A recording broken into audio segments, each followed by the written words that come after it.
Para sa dugang nga mga balita sa Negros kag Panay, mangin kaupod ta si Adrian Prietos. Adrian.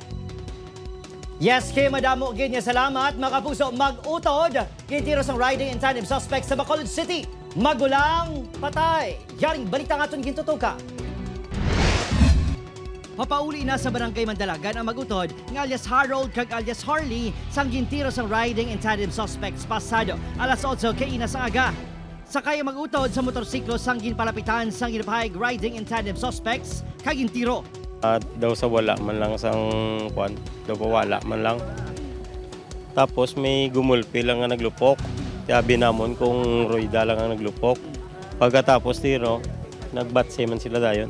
Kaya ako po sa akong kaginadan ng pasahero ko kay gabusong daan. Ti grabe ang nervyos. Tingko gasunod to sila sa likod mo.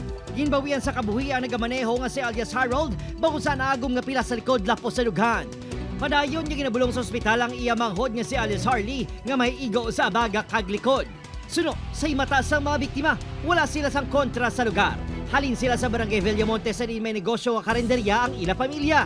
Kapanawagan ako dagala sa nagtiro sa papa ko. Buot man sa akin tiro niya.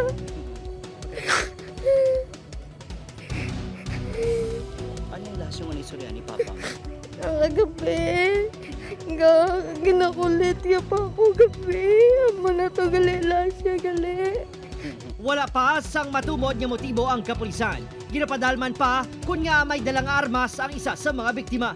Maliban sa mga bayo, makita nato may ara tayo na recover na still unknown caliber pa no. Pati ipa-examine pa na sa crime laboratory, unknown caliber with may anom kabalaman. No, na which is subject for forensic examination. Sa sling bag kanina no, sa sling bag at ito ang pusil small arm, dibula. Opod, Kiril Casillo, Adrian Prietos, 1 Western Visayas.